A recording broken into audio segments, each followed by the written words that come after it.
Thank you for joining us on the Real Estate Profits Podcast with your host, Chris Davison.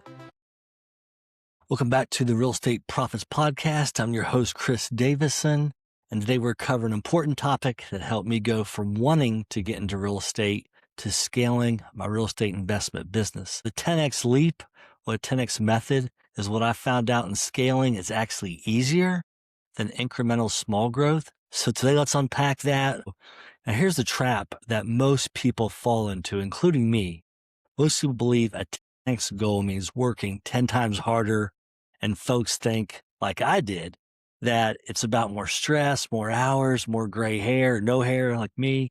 The reality is that growing a 10X goal or growing a little is a grind because you're competing with everyone and everything that can grow your business slowly with small gains. Yet, a 10X is a clear slate because it forces you to stop doing the low-level tasks that keep you small. I don't mean tasks that maybe aren't important, but they just aren't growing your business. So then when you hyper-focus on the one, maybe two tasks that grow your business, it's like a supercharger. So within the context of real estate, I'm just now talking about doing more deals. I'm not talking about, changing the kind of deals that you're doing or the kind of person you are or becoming a different person to handle all this business. So to me, we're going to look at what's really going to move the needle and try to help you look at what can really move the needle within this. I'm really excited about this because when you get specific and you say no to things that don't move things forward in a meaningful way, it really makes a difference. This is what I found. So I'm super excited. This kind of freed me up or freed me, so to speak, and gave me permission to do the things that really help me move the needle. 2X mentality is basically improving your current system. Let's just say 10%. And you can get 10% better doing a lot of things. You can just cut expenses, but that's not going to help you grow. It's about not working harder. It's not about working faster or longer. It's exhausting doing all those things, and it can lead to burnout. And this is really what I did for years. And I knew this, I was doing this for years, but I didn't know how to get out of it. So you get there early, you work hard, you put in long hours, you stay late. It's just a fast lane to burnout. So let's talk about what and why I was doing it wrong and how most people, most companies do it wrong. And I really want you to ask yourself if you're doing this. Is this what you're doing? The incremental, the 10% goal, you're getting things done, maybe saving a few dollars on the expense sheet, moving numbers around, but you're really not growing. You're busy. Don't get me wrong, you're busy.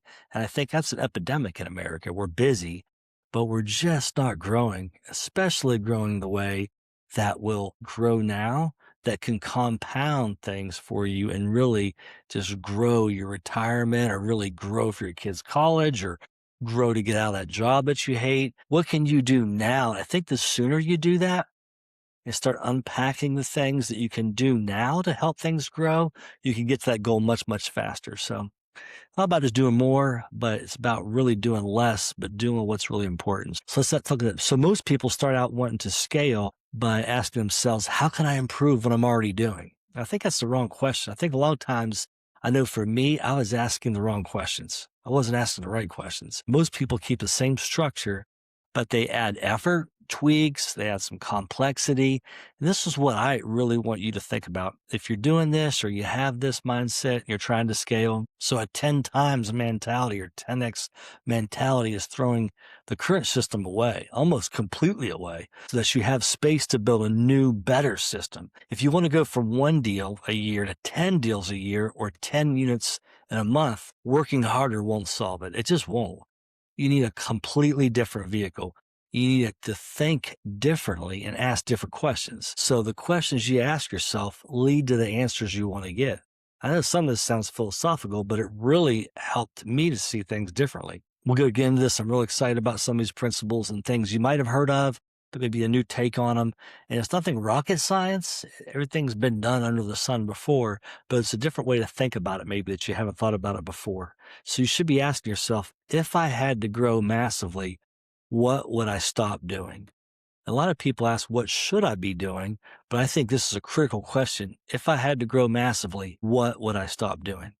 You really need to ask a question and then rebuild with simplicity. I think that's really important. So the basic concept really is that 2X is an evolution and 10x is a revolution. Okay, so let's go through some common questions you may have. You may find yourself wondering why the small deals are actually the hardest to close, is what I believe. This is one simple. It takes the same amount of time or effort to close 4, 10, or 20 unit deals. And what are you looking at and what are you wanting? So you have to see what's your goal. And some people say, I want 10 properties. I want 20 properties. And you can do that in one transaction. We've done that in one transaction several times. So if you never look at a bigger or your better deal or what's going to grow you, or don't look at more deals, how will you get them? A lot of people, if you start thinking differently, you ask for questions. Hopefully that's making sense. You may also question how to identify the 20% of your activities that will drive 80% of your scale. And I love this question. The 20 rule, I'm sure you heard about it. 20% of what you're doing drives 80% of your business. I want to deep dive into this a little bit further. I love this question. When you stop to ask the question honestly, you have to think. It's not a yes or no question. I really like the 80-20 rule. So 80% of your success comes from 20% of your effort. But I really, really like the 64-4 rule. I love talking about this to people and teaching to people because it revolutionized how I do things. So if you look at the 80-20 rule, then you look again at the 80-20 rule, 20% or 64% of what you're doing comes from 20%. So 64%, that 20 rules, 80-20. Then you do the 80-20 again, and it gives you something called the 64-4 rule. So 64% of that 20% is 4% of your activity. So meaning 4% of your core activities and focus creates 64% of your results. So again, 4% of your core activities or what you're doing in your focus, it creates 64% of your results. This is mind blowing for me. When I heard this, read this in a book, I'm like, this is crazy. So I heard this and I thought, wow, the more I looked at my behavior and my team's work, I thought this is so true. So it's the 80-20 of the 80-20, which comes out to 64-4. Listen, I'm not a math expert, so don't ask me to show it to you, but it really is true. These core activities you're doing 4% will drive 64% of your traffic, your results. So let's get into that. When I ask myself, what do I really want, or my why, then laying out the foundation and plan for my team to highly focus to create this 64-4 rule. So you show X is easier than 2X. It's a great book. I really liked it. It's one of my favorite books by Benjamin Hardy and Dan Sullivan, and I really enjoy their work. Who, not how. This changed my life and how I look at business. This shift from how can I do this to who can do this for me or my team. I have to be honest. When I first heard this, I thought, I could do this task or I could do that task. I don't need to have someone else do that. Yet we only could buy a house or two or work on one or two at a time. And then one day a business partner at the time said, you can't swing a hammer, which I was in construction at the time, or work on houses to fix them up if we're going to grow. I thought to myself, I love working with my hands. I love selling houses. I was a realtor at the time as well. They focused on that. And I'm good at it. I enjoyed it. Yet what I found was once I stopped working on the day-to-day fix-up, I could focus on working in the business, not on the business, and scale by using my high-leverage skills of networking, connecting, deal generation.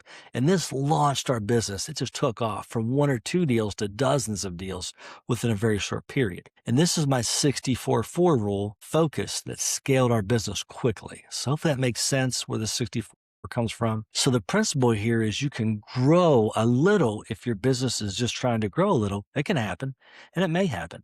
Yet it can take years or decades. Or maybe a shiny thing comes around, you change gears or directions. And maybe once or many times. I did this. I don't know about you, but I did this a lot. Changing gears, got shiny directions, looking at opportunities I shouldn't have been looking at that weren't my core focus. You probably done the same thing. So yet when you focus on one main goal, it 10 times your focus or your growth on this goal. Now you'll be able to narrow your focus and say a no a lot. And this is what I found. Saying no a lot became something I had to do, is to say no to things and opportunities. And then there will only be maybe 1 or 2 ways to get to my 10X goal. When I dove full time into real estate investing, it was scary for me. I was used to getting the next job as a contractor. It was almost easy. I didn't advertise, just word of mouth. I was used to selling houses as a realtor, but I had to start working to find real estate deals and connect with people and and negotiate and build a bridge with folks to get to know me, like and trust me. So it was good money when I was working construction and real estate, but I had to repeat it each month for more money to come in to cover and pay my bills. But when I switched my focus on growing my income in rentals and growing my wealth, things became very clear and opportunities became abundant when I narrowed my focus and hyper focused on a 10x goal. So let's talk about this and how I did it. And this is people ask me all the time and where the idea comes from. I really believe you can do it also. So the business owner who simplified everything. In the book's 10x is easier than 2x, Dan Sullivan tells a story of a business owner who wanted to grow but kept adding systems and more strategies and more complexity. It became harder, I think a lot harder to manage and not easier. When they committed to a much bigger vision, they realized their current approach wouldn't scale. So they stripped their business down to the essentials and they just had a few offerings, clear processes and more focus. And what felt like a bigger goal actually made everything simpler and more effective. And this is the power of the 10x goal I found. I think it's almost an identity shift to making decisions. I kept saying, I'm trying to succeed, but my actions didn't fully match my goals. The turning point came when I stopped seeing myself as someone who was really just trying to figure things out. And I started identifying as a high level operator. I want to get things done. I have bigger goals. That shift changed how I made decisions. I became more disciplined. I was more selective and more confident. My results improved because my standards did. And what I said yes to was very selective. And what I said no to became almost everything else. So my calendar was full. It was too full. I talked to lots of folks, just like I think a lot of you do as well. One thing I hear time and time again is I'm so busy, and I was busy too.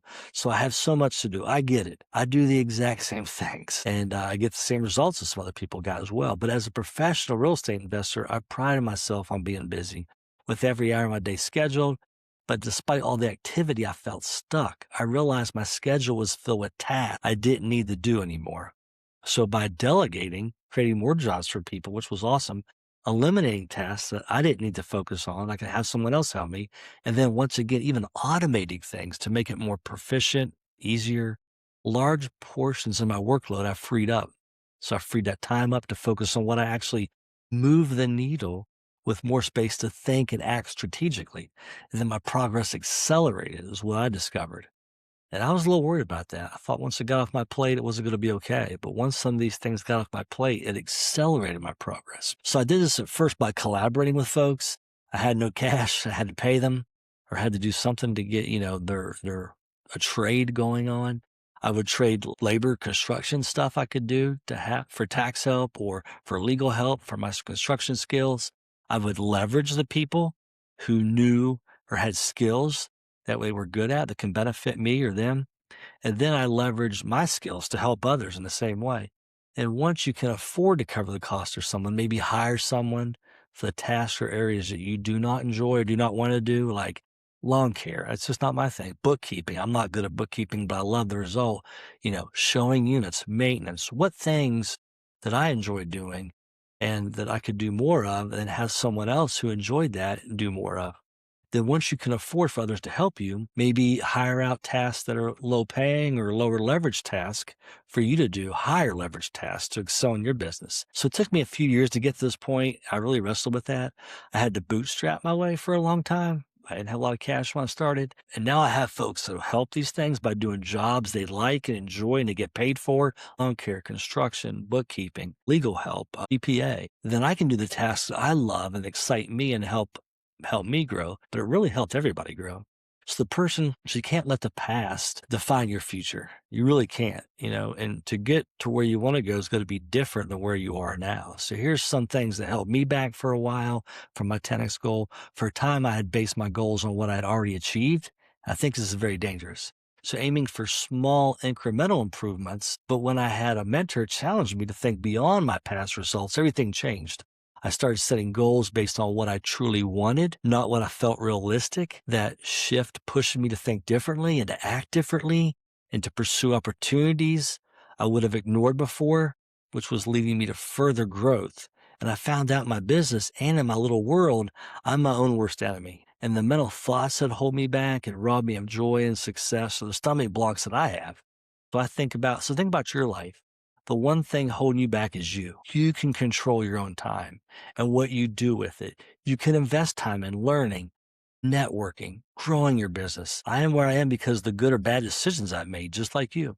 I've had a long way to go to hit my goals, yet I'm the only one holding me back or moving the needle forward. It really is all my fault, whether it's good or bad. So sometimes you get too many opportunities. I just want to kind of jump into this, unpack this a little bit. The problem here is that you can take, just like I did, and get you off track in a hurry. If you're doing too many things, you just can't do one thing or two things well. So as a high achiever, one would think success meant saying yes to more opportunities. That was my mindset. So I kept stacking projects, clients, ideas, but I found instead of progress, everything felt scattered and average. When I finally paused and looked closely, I realized most opportunities were pulling me away from my real goals. Once I narrowed my focus to just a few high impact directions or goals, my results improved quickly because my initial attention stopped being divided. So I think that's one way to kind of unpack that and see how narrowing your focus will increase productivity, simplify things, and excel growth. So the upgrade for me came from letting go. I was trying to grow my income by slowly improving what I already had in my construction and real estate sales roles, but progress felt limited. Eventually, I had to make a bold decision to stop trying to upgrade my current path and instead completely change my approach by letting go of low return activities and rebuilding around my strengths. I didn't just improve, I stepped into a completely different level of results. I took the success I built off into real estate investing and committed to it full time. Now, obviously, I had to have some metrics and some money to do that, but you'll work these things out. But even though I was working full time in construction and real estate sales roles, I doubled down on real estate investing, and that's when my energy and efforts took off from letting go of the focus from what I was just working for me to be able to help and scale my investment business. So this is one thing is I had to realize, being busy versus valuable realization. I believe that being busy, and I laughed because I can't believe I was doing it. Being so busy meant I was productive. How's it going, Chris? I'm just so busy. I'm sure you said that. And we have all these things with kids and life and job and bills. I get it. So my days were full, but my outcomes weren't changing that much. So I want you to think about that. Are your days full? That's great if you're busy, but are you productive? Are your outcomes changing to what you want? So when I analyzed my time, I did a short time study, what I was doing, what was paying off. I discovered most of it was spent on low value tasks that didn't require my skills or level. Once I shifted my focus to high value work and removed everything else, my output increased, even though I was doing less overall. So to say I'm 100% efficient in this is a lie. I just got others to help me collaborate and work with me and then work for me to help me do the tasks that were really better suited for me and tasks that were just better suited for them. Then I could focus on tasks that I was better suited for and I enjoyed doing. I work on this and I find myself still needing to refocus to do this for my highest and best equipped task. And I'm still a work in progress. But my scaling breakthrough moment came when I hit a ceiling because everything depended on me personally. I tried to grow by working harder, but didn't scale. The breakthrough came when I realized that my 10x growth required removing myself from most day-to-day tasks. Obviously, I check on those, asset management, I'm looking at things, I'm checking on things, but by building systems and then delegating responsibility, my business finally grew beyond what I could handle on my own. I read this in a business book and it stuck with me. If you hire someone for a task, they may only do 80% of what you can do. Or if you hire two people to do 80%, now you get 160% what's getting done, and you're not the one physically doing it. So this really helped me see I needed the right people in the right roles doing the right things. I could let go and get more done in my business and scale on top of that. That really blew my mind when I realized this. The real goal versus the safe goal. I used to set goals that I felt very realistic, accomplished, and safe based on what I already had achieved. But those goals only led to small improvements. When I finally asked myself what I actually wanted without limiting it to my current situation, my thinking shifted. The bigger vision forced me to change how I worked, how I learned from these things, and what I focused on. Again, my mind could only refer to what I had done previously as a reference point. Only small changes or improvements were conceivable for me. Just maybe like you, if you're thinking of major growth, maybe that's a little scary. I get it. But yet, when I started to see others not as small or less talented, or I was less talented to achieve more than others did, I thought, what are they doing differently that I'm not doing? And I could see they had a different belief or was possible for themselves. And they were going after it the best they could. And this is why when I started thinking and opened up my mind and I could believe more, I could see. So if anything the mind can believe and can conceive and happening, and then it will start to achieve it. So more and more that happened. I know that's in Think and Grow Rich. I started believing those things. So doing my small, safe goals was comfortable. Don't get me wrong. Maybe you're in the same spot I am.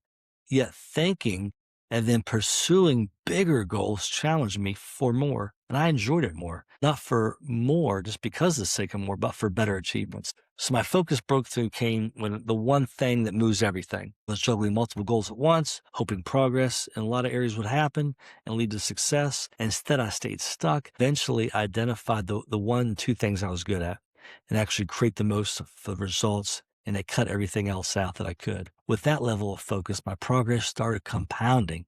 Instead of being spread thin, 64% of your results come from 4% of your activities. What are these activities that really move the needle towards your real goals? You have to ask yourself that. And once you define those activities, you have to double down, stay on them, is where traction starts to scale. So for me, I realized it was negotiating. I love talking with people.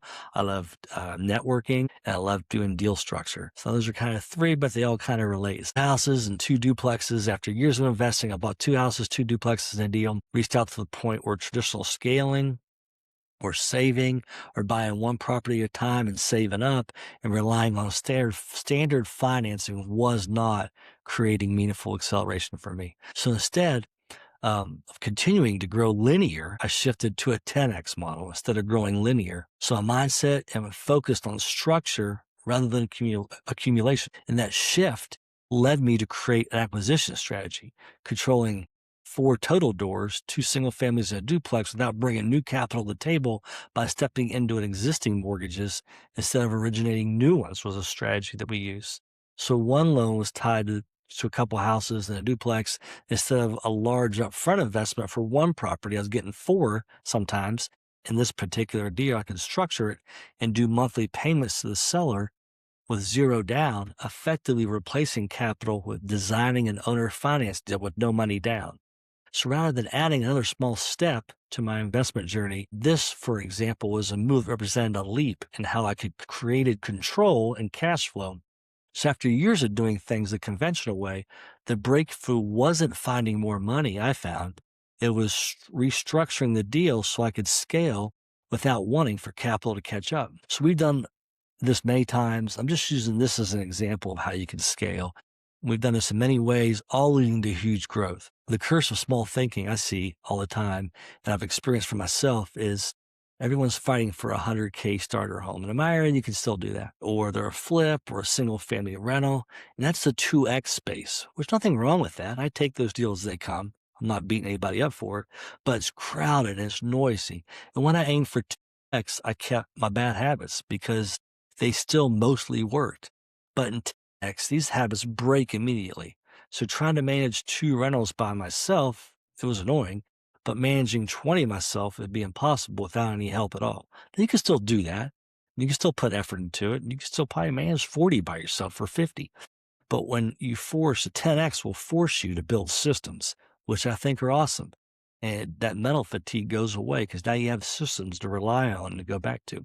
This is where you go from being a hobby landlord, as a friend of mine calls it, to being a business owner. So systems are what help things run, make decisions easy to execute on. So let's talk about real quick, letting go of the 80%. I've learned that to let go in the 10X, you have to let go of more things and say no to more things. And I had to kill off the good opportunities to make room for the great ones early on. I would ask, how do I fix this? Or now I ask, who is the best person to handle this? So that challenged me in my business, and it shifted everything. I had to stop being a handyman with a portfolio and start becoming a CEO in my financial life with an asset class to manage.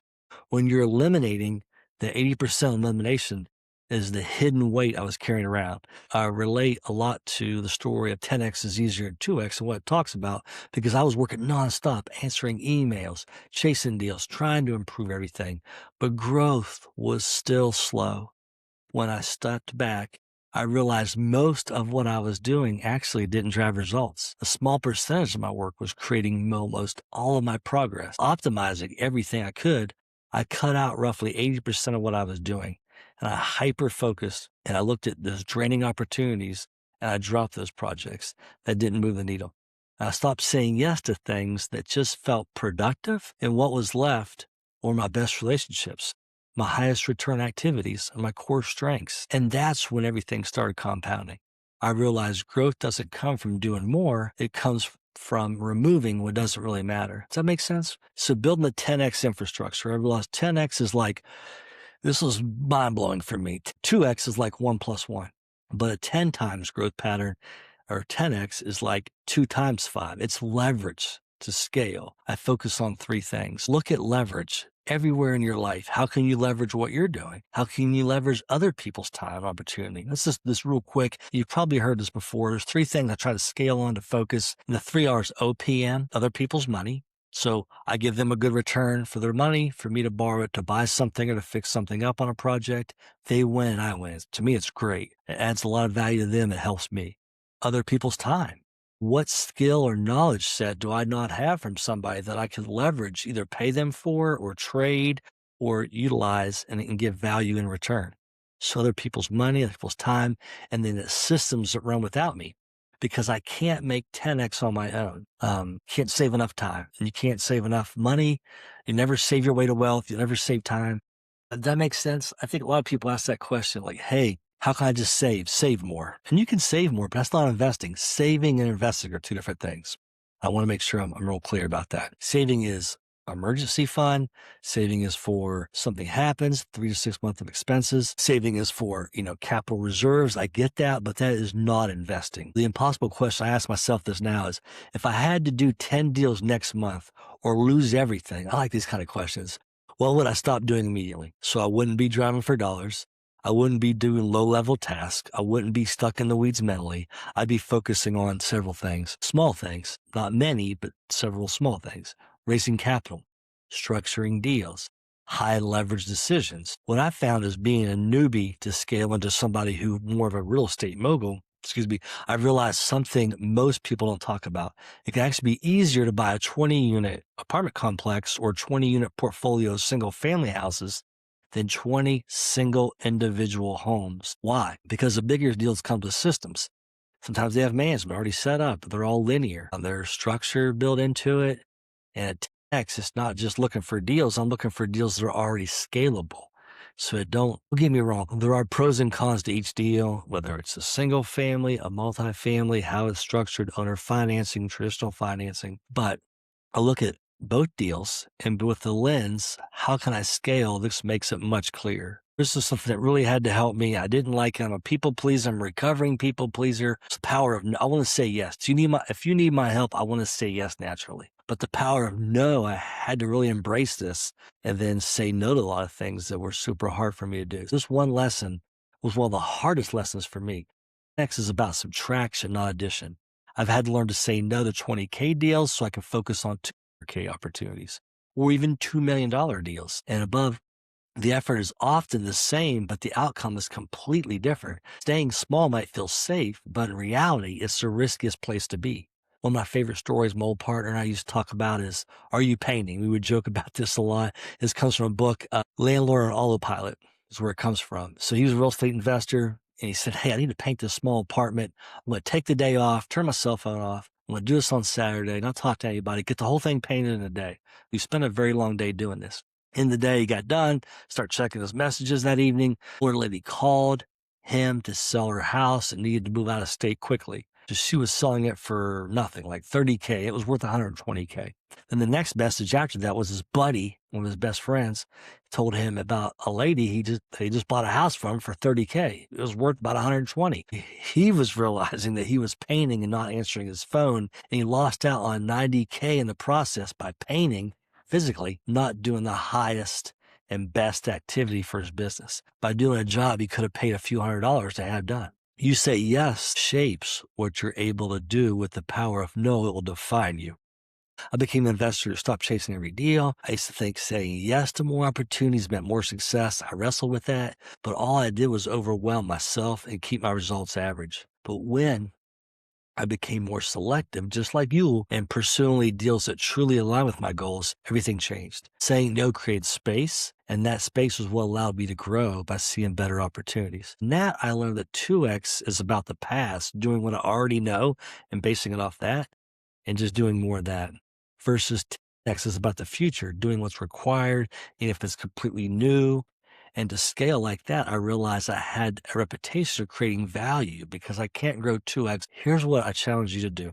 Look at your last 7 days, identify one task that took the most time but created the least progress towards your 10X goal. Then do one of 3 things. Automate it, delegate it, or just don't do it, delete it. Automate, delegate, or delete it. Make space for bigger thinking. I don't mean more time. I don't mean more effort. I don't mean a bigger vision, because 10X isn't a goal. It's the requirement. I really believe it's the requirement for freedom. Hey, hope you got a lot of value out of this. If you did, like, subscribe, definitely follow us and share it with your friends. I really appreciate it. So thanks so much today, and thanks for listening, and hopefully you got some value out of 10X is better than 2X today. Thanks. Thank you for joining us on the Real Estate Profits Podcast with your host, Chris Davison.